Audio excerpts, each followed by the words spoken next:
Hi, everyone, and welcome to the Haitian Women's Alliance.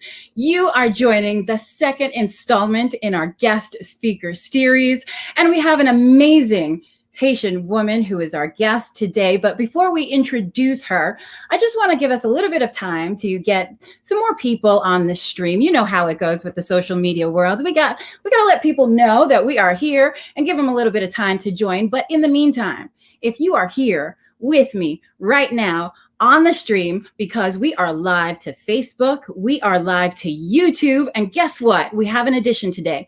We are live to Crew TV. That's right. We are airing live right now on a streaming platform called Crew TV. That stands for Civically Re-Engaged Women, and they're partnering with us today to get the word out there about our guest speaker series and to help us uplift the culture through the Haitian Women's Alliance. So what is the Haitian Women's Alliance? As we're waiting for a few more people to join the stream, well, I'll tell you all about us. You may already know by now, because if you're here, that means you're a fan. So the Haitian Women's Alliance is a group of professional women, and we are dedicated to promoting leadership and professional development to women across industries, across ages, across races even. And we provide opportunities for women to expand their networks and social circle of influence. And we also inspire women to achieve and to share their success stories, because that is what it is all about, ladies. And especially as Haitian women and as Haitian people, highlighting our culture is so important, and highlighting our success stories is even more important, so that we leave a legacy for those who come behind us. So without further ado, I would like to introduce our guest for today. And I want to tell you a little bit about her first. I'm just looking for her book, and here it is. And so Mildred Antenor, she teaches at Seton Hall University. She's an award-winning social commentator with WBGO 88.3 FM, the Jazz Source. And she also has a fascinating historical background, which she tells us all about in her book. And the book is The Gladioli Are Invisible. Mildred Antenor, thank you so much for joining us today. How are you? I'm doing well, Marley. How are you? I'm doing amazing. You know, I have been thumbing through your book all weekend, and actually for the last few days. And I have to tell you, I am just so inspired by your story. I am so proud of you for putting it out there, for using yourself and your family as an example to help all of us succeed. So first off, I want to ask you about the title. Why did you call it The Gladioli Are Invisible? Well, I'm a lover of beauty, and I love flowers, and I wanted something that that wasn't so clear cut, to put it in those terms. The gladioli, flowers basically represent a lot of different things, and the gladioli, a gladiolus flower, represents determination. It represents remembrance. It represents perseverance. And so I found that after writing the book, it pretty much, I think, represented the types of the people that I was writing about. It represented their endurance, their perseverance, and a lot of them had passed on. So it's a way to remember them. And so hence the name. And I have to say the name came actually after the book was fully written. So, yeah. Wow. So tell us a synopsis on the book. What is the elevator pitch? If someone were to ask you, what is this book about? How would you answer? Great question. Wow. I would say in a 30-second elevator speech that this book is about resilience. It's about toughing it out. It's about being creative. It's about caring for yourself. It's about learning to love yourself. And it's about recreating yourself in a whole new world where you don't understand the language. You're in a whole new world where you don't know the customs, but you're determined to make something good of yourself and for your family. And so that's what I would say in a 30-second elevator speech. Yeah. Wow. Yes. And this is so the story of determination. And we were talking a little bit earlier, and, I have only gotten through just the first chapter or so, and done so much research on you and the book. But what really struck me as I started to read is that it just opens with fire, like with the drama. Just we are just thrust right into this emotional and dramatic scene of your grandmother, Mama Lucy, escaping her abusive partner and starting her journey that would result in you and all your successes. Yeah, yeah. I learned a lot from my grandmother, Mama Lucy. You know, her name was Lucia, but everybody called her Mama Lucy. She forbade me from to call her grandmother. She used to say to me, "Do I look like I could be your grandmother?" And of course, I not knowing what to say, I would say, "Well, yeah, you do look like my grandmother," and that was the wrong thing to say. But I learned a lot from her. I learned a lot about her endurance. I learned to handle a problem, to handle a challenge by watching her. Now, mind you, she never sat me down and gave me lessons. These were all things that I learned through observing how she handled herself, how she handled her life and her problems that came. And, you know, um, when I think back on it, it's interesting. I think my grandmother was probably one of the first feminists that I knew, because when she left my grandfather, he was a very abusive man, and I write about that. As you said, I opened it up in the book. She left. She was able to come back to Port-au-Prince, the capital where she lived, where she was born, and she stayed with her family. She took back her maiden name. And this, we're talking 1923. Yeah, that was Now, exactly. What woman would do that in 1923, especially in a country like Haiti that's very patriarchal? As much as I love the country of my ancestors, I mean, that is a fact, But the thing is, they never divorced, through the legal system. It was basically a separation, and she just basically took back her maiden name. And so that's something that feminists talk about today. But my grandmother was doing that close to 100 years ago. Oh, my goodness. Yeah. Wow. And, there are so many stories in this book that take me right into Haitian culture. It's like, I feel like I'm right in the kitchen with Mama Lucy. Yeah. I felt like I was feeling her struggles as she traveled through the woods with her baby Martha in her arms, trying to make her way, to the capital and then to the States and then just in life in general. Yeah. And there are so many passages that just so clearly transport you. And I know that you picked out a passage for us, one such passage that is so descriptive. Do you mind reading it for us? Oh, sure. Absolutely. I'd be very happy to. Okay. The baby lima beans were sauteing with garlic and onion over a low heat on the stove in a large Dutch oven with a mixture of fresh thyme, tomato paste, Haitian spices, and mazola cone oil. Another Dutch oven was filled with chunks of marinated beef, water, garlic, onion, a Scotch bonnet pepper, and fresh tomatoes, also cooking over a low heat. As the juices in the tomatoes started mixing with the chunks of marinated beef, it began to give off a savory aroma. Mama Lucy took her wooden spoon and stirred the gravy mixture from the bottom as the spicy liquid began to reduce. With the spoon, she scooped up a bit of hot gravy and tapped the edge of her open palm with the spoon, raising her palm to her lips to sample her creation. She took a quick lick of the edge of her open hand and closed her eyes in satisfaction upon tasting the sample. "It's perfect," she said quietly to herself. It stunned me that as often as I watched her perform that ritual, she never got burned, not even once. A quick smile of satisfaction became visible on her face. "Okay, this should be ready in about 10 minutes," she would say in a low whisper. I sat and watched from the small table in the kitchen with a sense of amusement. As quickly as she placed the wooden spoon on the stove, she walked into the living room from where there was a generous collection of old vinyl 45s in the stereo console. One of her favorites was Mary Hopkins' rendition of "Those Were the Days." As the song began playing, Mama Lucy danced and swung her hips to the music and began singing and alternatively humming to the chorus. Yes. Yes. And it actually made me hungry. Like with lima beans sauteed with garlic, what?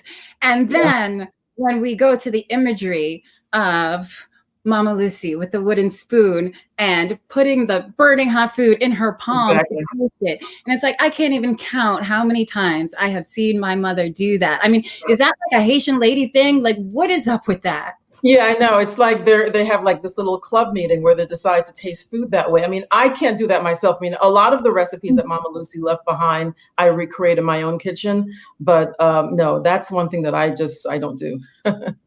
Right. Yes. And it's so interesting that you chose to describe food so vividly in the book. Was that a conscious decision?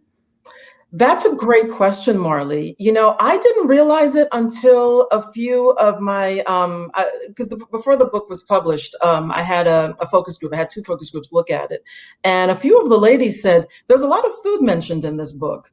And that's when I realized it. But then I understand why I was focused so much on food, because if you look at Haitian culture, what is Haitian culture about? I mean, of course, there is a lot of, the country's going through a lot of difficulty, but at the core, Haitians are, we are artists when it comes to creating dishes, when it comes to creating paintings, when it comes to writing poetry, when it comes to writing music.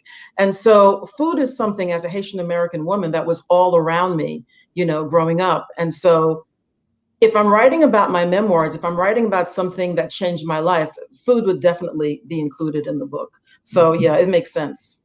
Yes. And you're actually making some people hungry. Let me show you some of these comments that we're getting already. Oh no.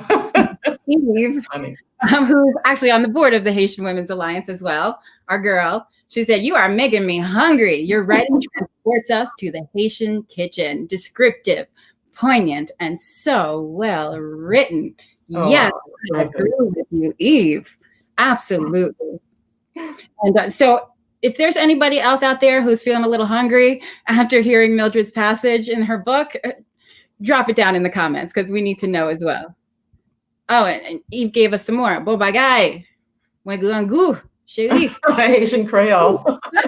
Yes, leave it to Eve to bring us the Creole. So I want to go through. We have some pictures here that of your family that illustrate your story, and I want to put some of them up so you can describe them for us. What are we looking at? Oh my goodness. We are looking at one of my teachers who changed my life. As I write in the book, when I come into the story full-fledged, we're talking the 1980s, the late 70s, 1980s in Brooklyn, New York, and we're talking the middle of the crack epidemic. I was in the book. We're looking at my math teacher in the book. Her name is Mrs. Lieberman, and I changed some of the names, I have to say, because I wanted to preserve their privacy. That was important to me. But I think their stories need to be told because every time I see a news report of a teacher doing something that they're not supposed to be doing, they're not acting, they're not behaving ethically with their profession. It really breaks my heart because I'm also an educator, and it just I think it does a disservice to the whole profession of teachers. But going back to Mrs. Lieberman, that's a picture that was taken on my last day. That was a graduation picture from IS 320 graduation. And she's one of the teachers that changed my life. And it's incredible how, I have to say this, we were in the middle of a very bad neighborhood, for lack of a better term. It was the middle of the crack epidemic. There were drug dealers on practically every street corner, but yet there was an oasis in the middle of all of that. And that was the school, and I loved going to school because of that. I mean, we were always going somewhere. Either it was to the museum or to a park or to a movie or, to a Broadway show. And they basically opened up a whole new world for me, for us. And I'm reaping the rewards of it today. So, yeah. Yes. And that's a point that I wanted to bring up is that you come from humble beginnings. Yeah. Probably not as humble as if you started your journey in Haiti, Right. but still humble beginnings nonetheless. And as you sit there, you are so accomplished and beautiful and sophisticated and classy. But you came from a place where there were people all around you who, were in the streets, who were addicted to crack. The crack epidemic was raging. You were in an area that was underserved and underprivileged. But I think that's a testament to the Haitian family and the Haitian community that we can raise children in the midst of all that. Yeah. And they're you. They Yeah. become. Yeah, and it also is a testament to the conviction, and we're going back to the gladioli again, to the determination, the perseverance that so many Haitians have to make a difference in their lives. within as well as without. Once they help themselves, they go on and they help other people. So that's the other thing that I wanted to bring out in that book. And the other thing too, Marley, this whole, spitting and looking with a side eye to immigrants, particularly with this particular administration, is, it breaks my heart. It frustrates me, and it also angers me, to be very honest, because there are so many misconceptions about who immigrants are. And it's almost as if we've developed amnesia, because this country, the United States, was created by immigrants. The only difference, metaphorically speaking, is that some of us came yesterday and some of us came here today. Every group that has come into this country has suffered some kind of discrimination, from the old Italians to the old Irish to the, it's almost as if every other month or every other year, we pick a new group to pick on. Last week it was the Mexicans. This week it's the Middle Easterners. Next week it'll be somebody else.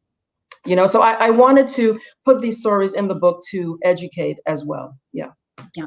And the stories in the book are so personal, so revealing.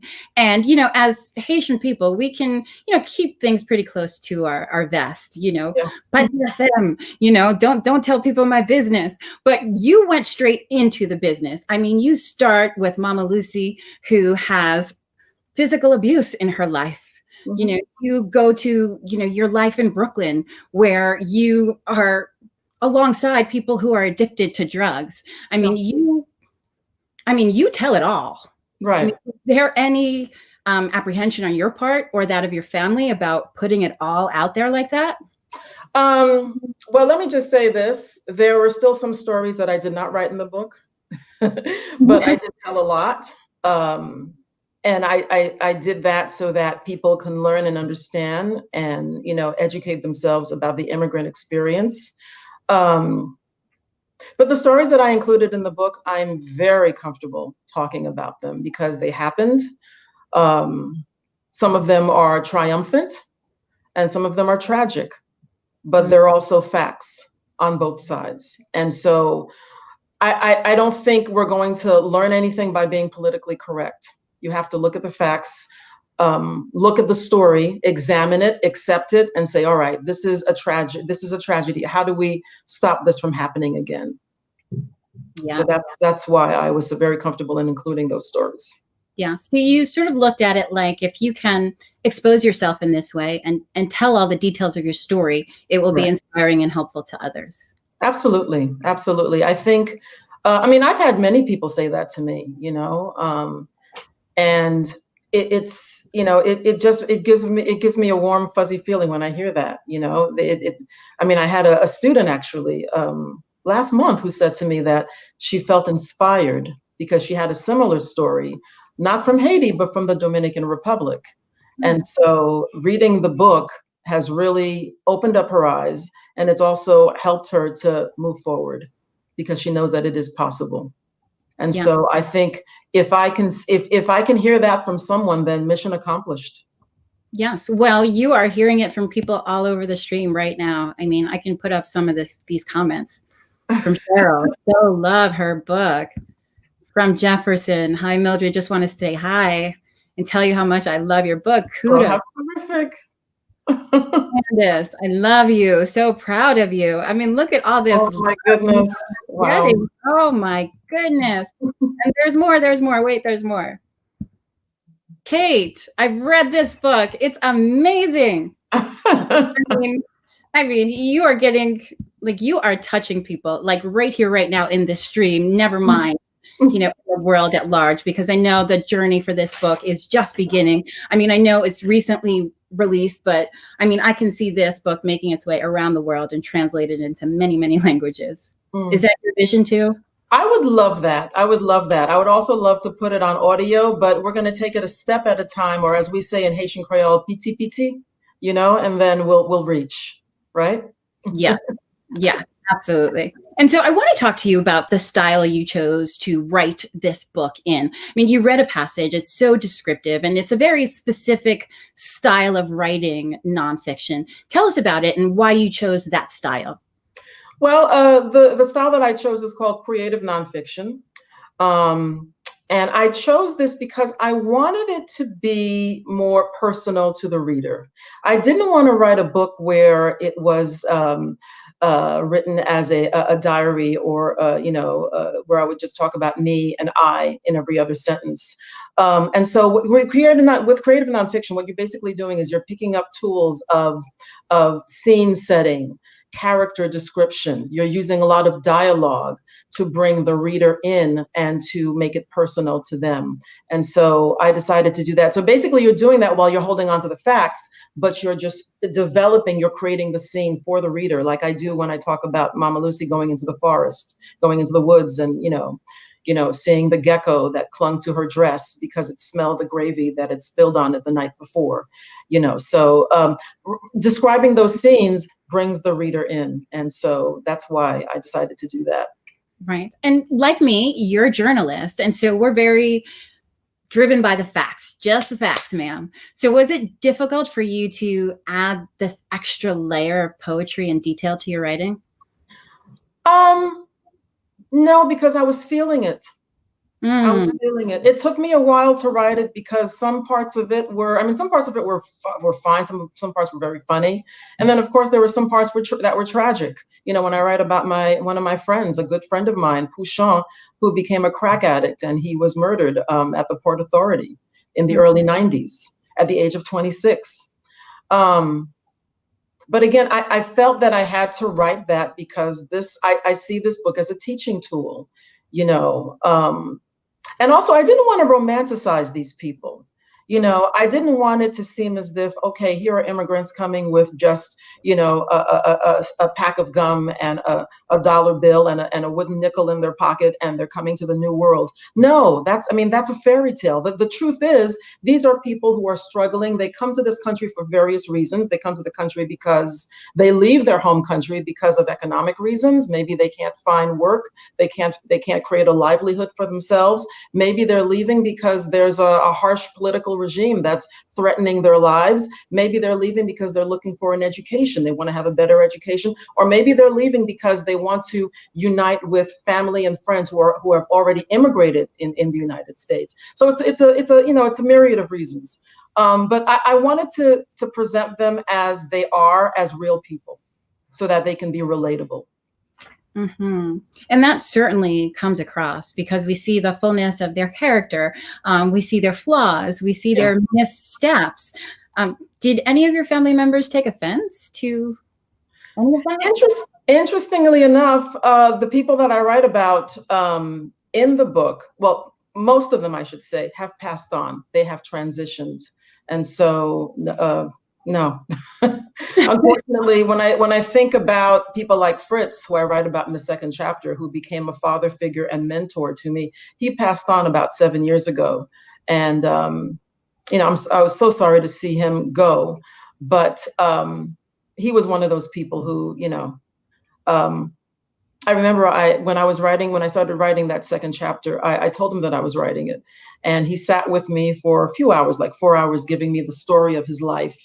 We had 2 very long phone conversations, and he was so happy because he knew that his story would live on. Right after he passed, his story would live on. And he was so proud of that. Mm-hmm. Yes. And, by the way, I want to tell everyone that if you have any questions, please put it in the comments and then I'll pop it up on the screen and Mildred can answer it. So in that way, everyone can interview you as well. So tell me, what is next for this book? Where do you plan to take it next? What are your next steps? Well, as you know, the COVID-19 has slowed things down a bit, but the next step after this is all died down is to bookshop it to various high schools and colleges. As a matter of fact, there was one particular college, that Kane University, that picked it up, and they used it as a textbook in their health diversity class, which I thought was very interesting. Apparently, when I spoke with the department chair about that, she was intrigued by the story of Pouchon and his addiction to crack cocaine. And she said that she wanted to use it with her students in that particular class. So, and I do have other things I'd like to do with it as well. Aside from that, I also want to do an audiobook as well as put it on Kindle and make it an ebook. So, yeah. Yes, and well, you've already got some feedback, Leilani. I Oh, love wow. when I spoke with my students. Thank you, Mildred. Oh, that's terrific. Wow. Thank Yeah, you, Leilani. we've got an endorsement there. And we do have a question. Monica, she says, can you talk a bit about one of the tragic stories? Okay. I guess Pouchon, chapter 3, Pouchon. I mean, the story opens up with he and I having a snowball fight in front of our building. We're like 8 years old, and there's been a blizzard. The city has been blanketed with snow, and schools have closed, and so it gives us basically a full weekend, of a long weekend, I should say, and we go out and we start playing with each other. So it starts out innocently enough, and as the years progress, crack cocaine starts to infiltrate the neighborhood, and Pouchon is intrigued by it. But not only that, Pouchon and I came from similar backgrounds. His mother and my mother were both Haitian immigrants. His mother and my mother were both single parents. The fathers were absent. And so his mother and my mother were both struggling, and they both knew each other in Haiti.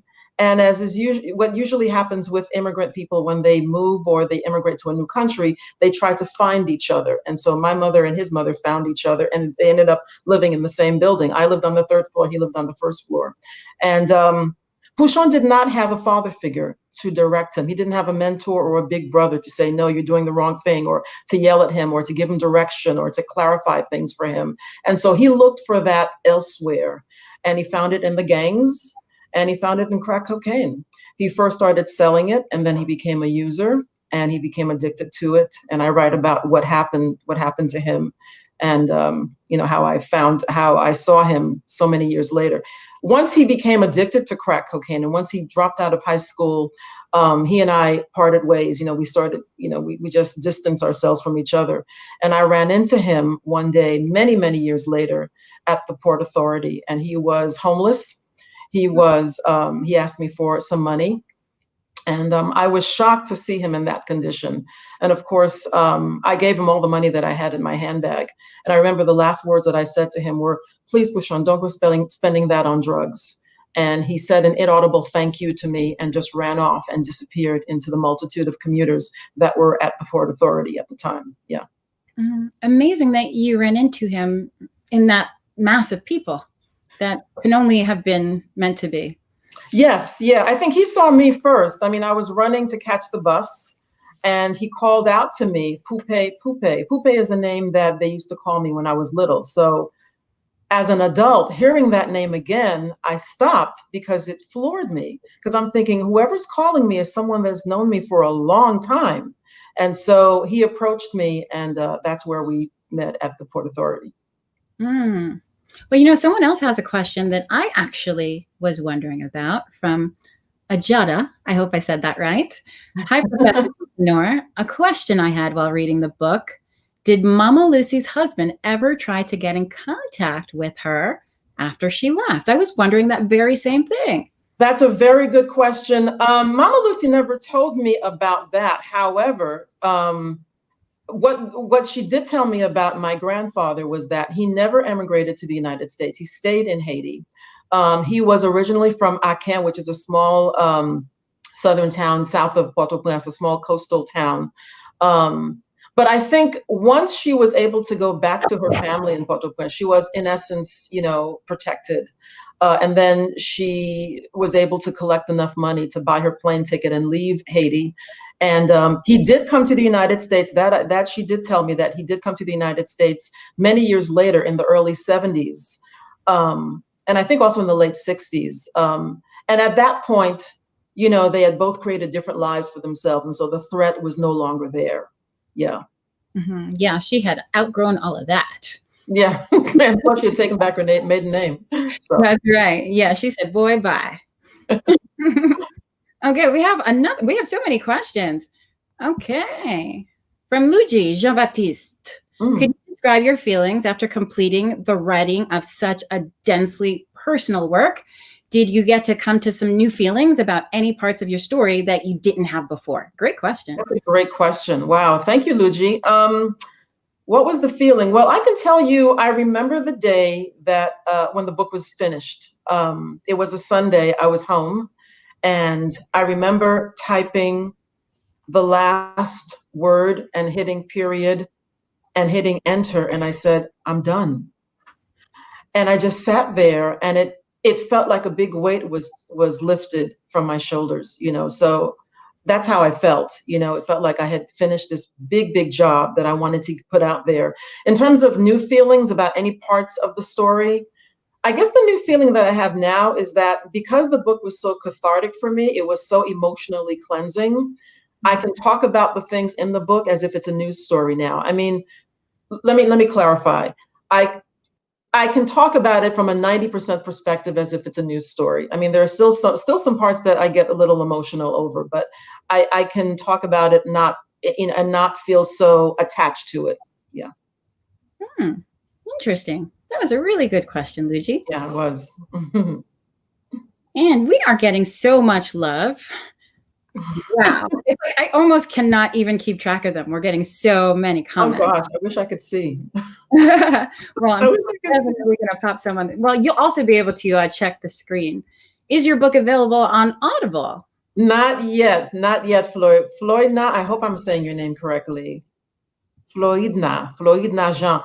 No, not yet, but that is one of the goals for the gladioli for sure. Yeah. Mhm. And I know this question is going to be very popular, so we might as well just get that out in the open right now. Where can people buy your book? Well, you can go to Amazon. You can also go to my website, MildredAntenor.com, and on the homepage, I believe you can find the link that says to get the book, and it'll take you right to the Amazon page. Okay. And so, Mildred, if you don't mind giving us a little tea, like how is it going? Are sales picking up? Like, what is the deal? How can we help? Well, like I said, once the book was released, it was doing very well, but COVID-19 has kind of slowed things down. So as we Haitians do, when we're given lemons, what do? We make lemonade. We make some very good lemonade, don't we? We put some vanilla essence in there and some brown sugar, and we make it very good. So I've just been, I've been riding the tide, but I plan to go back. I've been basically doing interviews virtually, but I plan to go back out there and do in-person book signings again. Excellent. Right. Another question from Monica. Who or what or who was the inspiration for your career as a journalist? Great question. Wow. I think it was a combination of people.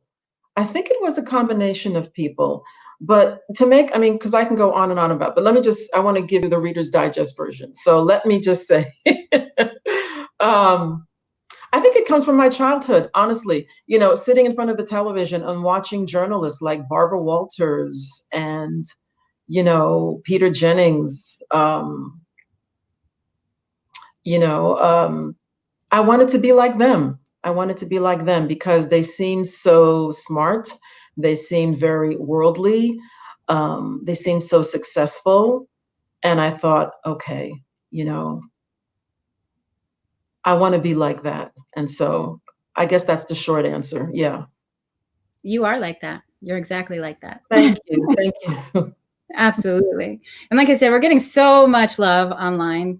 All the comments, everyone from the Haitian Women's Alliance is listening and chiming in. Gertie is there. Pat is there. Rita. More comments from Rita. Geez, Rita, you commented a lot. Eve is there. Gertie. Everyone is there. And, we are parts of such an amazing group of women. These women are leaders and captains of industry. We're in journalism and media. We have people who are in finance and banking. We have people who, it's almost too many to name. Can you think of more? We've got it all covered. So yeah. I am so proud of the Haitian Women's Alliance. And I know we have some more questions in here. Hold on, and we've got them coming from all the platforms that we're currently streaming live on. Oh, there's Eve again. I appreciate your willingness to be so vulnerable. And I do too. Oh, and she went with Dr. Antenor. We cannot forget. Actually, no, I have to correct. I have to correct that. It's Professor Antenor. I just want to make that clear. That it's Professor. Yeah. So, but thank you, Eve. Thank you so much. But you're up there. You are up there. Okay.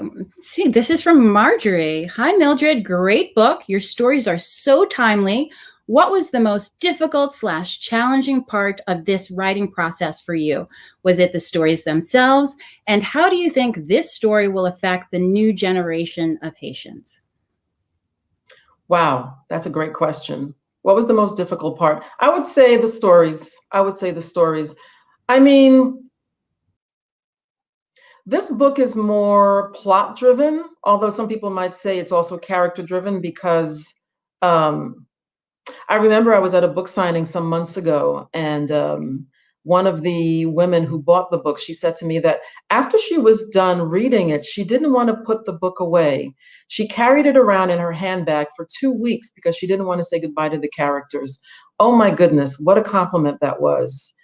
So she really connected with the characters. But the stories of Pouchon, the stories of Fritz, my mentor and my surrogate father, who came to the United States with nothing, and then his first job was a dishwasher at this restaurant in New York City, and he ends up becoming a college professor and the author of several books. Wonderful stories like that.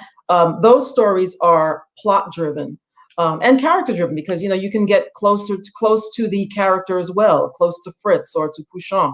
So I would have to say it was the types of stories that I was writing, but I forget the other part of the question. Marley, I don't know. Okay, well, let me go back and find it. 1 second. Let's see, there are so many questions. I think I might have lost it in the feed, but if I come back upon it, we will get to part 2 of that question. Okay. 1 second. So let me see if we have got anything else here. Oh, we cannot forget about Genevieve Michelle. Hey, Jen. And Jen says, you are awesome. Thank you for sharing your truth. Thank you so much. Also on the board of the Haitian Women's Alliance. Thank you for commenting, Jen. She's so sweet. That's very nice. Yes. Okay. Bam. One more question. Jan Powers, can you talk about when you found the courage to know you were ready to show your vulnerability through this story? That's a great question, Jan. Thank you for that. Actually, it wasn't courage, to be quite honest. You know what it was? It was frustration. It was really frustrating. And I'm being very honest with you. It was frustration. It was frustration from listening to the news items, the news stories, from listening to people that I would talk to and how they would talk about immigrants. Oh, immigrant. I mean, and I'm telling you quite honestly what I've heard people say about immigrants, that they're here in the United States to get free stuff. I mean, nothing could be further from the truth. That's the most ridiculous thing I've ever heard in my life. Immigrants are people, and they're trying for the most part to make a better life for themselves. And I kept hearing this over and over and over again. And I said, my life has had I have a lot of stories to tell. So let me organize the stories and put them in a book. And so it was really that. I wouldn't say it was courage. It was mostly frustration and a bit of anger too. Anger at the misconceptions about immigrants, but mostly misconceptions about immigrants of color. And that's the honest truth. Yeah. Misconceptions about immigrants of color. I wanted to set the story straight. Yeah. And this book dispels so many of those misconceptions.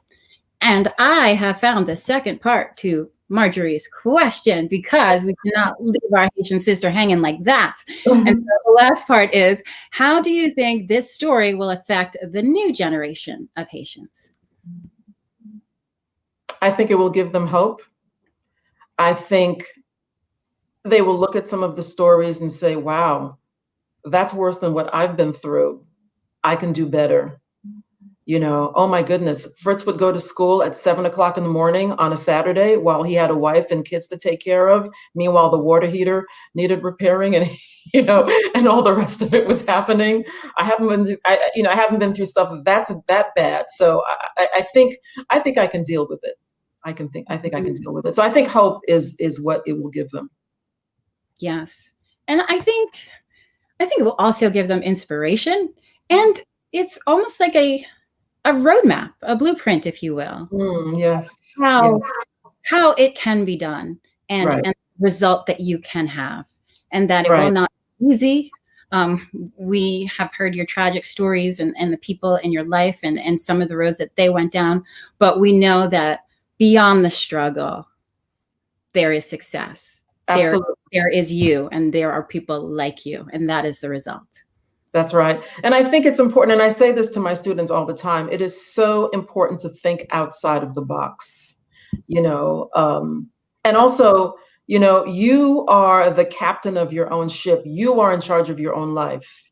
It's not your mother's life, your father's life, it's not your sister's life, it's not the neighbor down the street life, it's your life. So you make the decisions that will take you where you want to go. And the other thing too that I had to learn myself, and honestly, and I write about it in the book, it took me 20 years to learn this lesson, and that is that you don't want to compare yourself to other people, because Mm. we're all in a race. We're basically racing ourselves, for lack of a better term. We're in our own race. Stay in your lane, focus on your goals, focus on where you want to go, but stop comparing yourself. And honestly, that is so difficult today in this age of social media, where we have Instagram and Facebook and all the rest of it, and we have Generation Y, Generation Z, and that's all they know. And they see these pictures and they think, why can't I be like that? When in reality, these pictures are, they're edited to the hilt, and their filter upon filter is added on. You're not seeing the real life. So I think this book will also show them that you are in your own race. Stop comparing yourself to someone else. That's right. We're all on our own journey. Exactly. Yes. Well, you know what I would like to do right now is I need to put this book up on the screen. And I need for you to explain to us one more time where we can obtain this book. Well, you can go to mildredantenor.com, and once you go to the home page, you will see a little tab. Just click on it and it'll take you to the Amazon page where you can purchase it.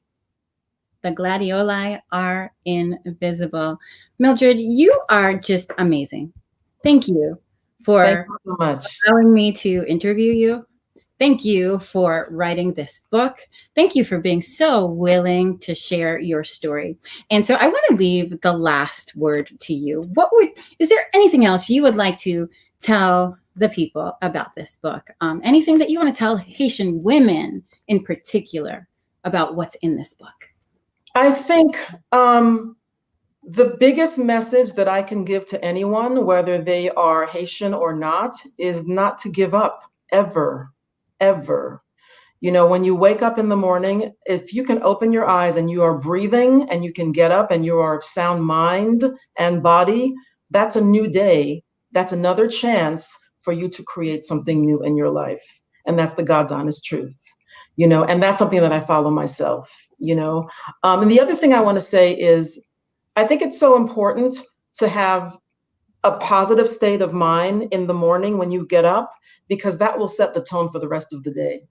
So it's important to stay positive throughout, or just basically say, make a positive statement. I'm going to have a fantastic day today.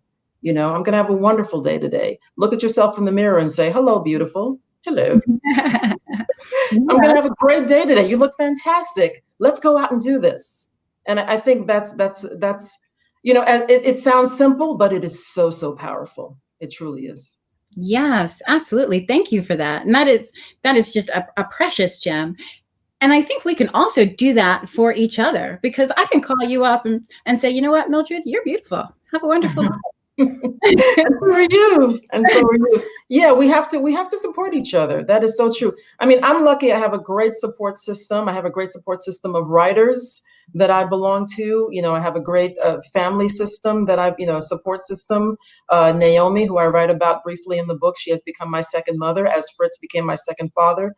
And how grateful, how lucky am I to have that? Because these people I met in my adulthood, not in my childhood. So I'm very, very grateful to them. Yes. Yes. And, we have something very exciting coming up next year with the Haitian Women's Alliance, and you are essential to that big thing. And so I would like for you to announce it and tell us what we can expect going forward from the Haitian Women's Alliance in 2021. Okay, well, it's a book club that we are launching, and it's a book club of books written by Haitian authors. And so we're going to start it hopefully in January, but definitely at the beginning of 2021, where we're going to have a different book every month. And what we would love to see is have some of those authors come here on this platform to talk about their book, to talk about what inspired them, and what other books they have on the horizon. Yes, yes. And, I am so just gratified that we have this platform and we can use our skill and expertise and our work to uplift our community, our country, and everyone who comes after us. And I just want to put this up here because it's such a beautiful comment to end with. Courage may not have been your motivation, but it is an element that every memoirist must grapple with at some point. It is something to embrace for overcoming the obstacles a writer faces. Claim yours, Mildred. Claim yours. Thanks, Jan. I think I will. I mean, that's so true. I didn't think of it. I mean, it's not that, courage, and she's absolutely right. That's a wonderful way to end it. But, it's not that, we're not courageous. And we think about it. What is courage? Courage is feeling afraid of something, but doing it anyway. Shaking in your boots as you're going through that forest, but doing it anyway. That's really what courage is. And so, yeah, thank you. Thank you for that, Jen. Yes, because the antidote to fear is action. Yes. And you have taken action, Mildred Antenor, author of The Gladioli Are Invisible. Thank you so much. This book is picking up so much traction. Actually, there was an article just a few days ago in the Daily News by Jared McAllister, who gave us a shout out and mentioned your book. So you are in the media, you are here with us today, and worldwide. That's what's next. Yes, that was very nice. I was very surprised to see that, but it was very nice to see that in the Daily News. Yeah. Yes, absolutely. Well, thank you everyone for joining us. Thank you so much, Mildred. Thank you for everyone who chimed in the comments with all your wonderful questions and all your notes of encouragement for Mildred. I know you're going to get on right after this and check out all your comments, and as you should, because there are many and they are beautiful. So thank you everyone for joining us. Have a wonderful night and join us next time at the Haitian Women's Alliance for our next guest speaker series. We'll let you know when that is. And of course, our book club, details to come soon. Take care, everyone. Bye. Thank you, Marley. Thank you. Thank you. Bye.